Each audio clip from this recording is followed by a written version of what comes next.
इस वक्त हम मौजूद हैं सेवन शरीफ की कोर्ट के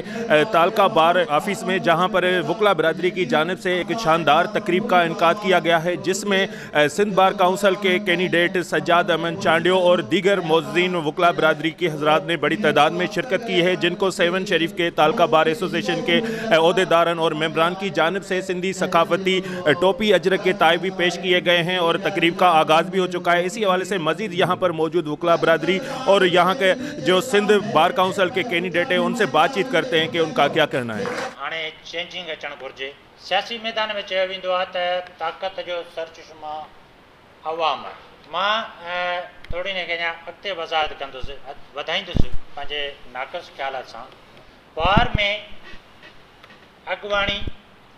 सपोर्ट जीत जो सरचश्मो नौजवान आहे ऐं नौजवान आवाज़ कंहिं मुख़्तलिफ़ ज़िलनि में विया आहियूं ऐं पंहिंजी इलेक्शन कैंपेन जे सिलसिले में उते दौरा कया अथऊं। जेतिरी भरपूर मोट मिले थी ऐं जेका अॼु असांखे हिते शानदार मोट मिली आहे, सचपच त अंदरि में हिकिड़ी उमेद जेका अॻे आहे उहा अञा वधीक मज़बूत थिए थी। जज़्बो ऐं जोश अञा वधीक मज़बूत थिए थो त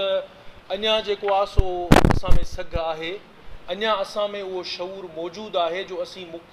जेके ॻाल्हियूं आहिनि, बेसिक जेके पॉइंट्स आहिनि असांजा हिन प्रोफेशन सां लाॻापियल उनखे सम्झूं ऐं मेरिट खे कंसिडर करण वारो सिंध में अञा ताईं फ़र्द पिया आहिनि थिया, जेके मेरिट खे ॾिसनि। जेको पंहिंजो रिवायत जेका पोइ ते तव्हां ॾिसंदो पोयां 10-15 साल उहा रिवायत रही कोन्हे। दरअसल उहा रिवायत ॼाणी ॿुझी असांखां खसी वई प्लानिंग तहत। त इहो वोट जेको असां बि ॾिनो हूंदो, तव्हां दोस्तनि बि ॾिनो हूंदो, असां सभु गॾिजी जॾहिं वोट ॾेई चूंडे नुमाइंदो जेको मोकिलियूं था ऐं उनखां पोइ जेको बि असां सां थिए थो वहिंवार, उन सभु जेको बि वहिंवार थिए थो, जेका बि नाजाइज़ी थिए थी, जेका बि बेवाजिबी थिए थी,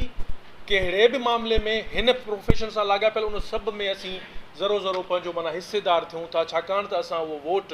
दुरुस्त कोन ॾिनो हूंदोसीं ऐं असां अहिड़ो नुमाइंदो चूंडे मोकिलियो हूंदोसीं जो जंहिंजे हुजण या न हुजण जे करे असांजे जेको आहे सो मामलनि में को फ़र्क़ु ई न पियो। जैसा कि यहाँ पर आपने सिंध बार काउंसिल के मेंबरशिप के कैंडिडेट सज्जाद अमन चांडियो और दीगर वकला बरादरी के मोअज़्ज़िन की बातें सुनी, उनका कहना है कि हम जो हैं इस मेंबरशिप के कैंडिडेट के साथ भरपूर जो है तावन करते हैं और उसके अलावा जो वकला बरादरी के मसले मसाइल हैं और जो उनकी डिग्रियों के मसले हैं और उसके अलावा जो पाकिस्तान बनने से पहले ही वकला बरादरी का आइन बना हुआ है, उसमें जो पॉलिसियाँ और नई तरमीमें जुड़ी गई हैं उसके हवाले से भी बेहतर काम करेंगे। कैमरामैन टीम के हमरा माजिद अली कुरैशी, वश न्यूज़, सेवन शरीफ।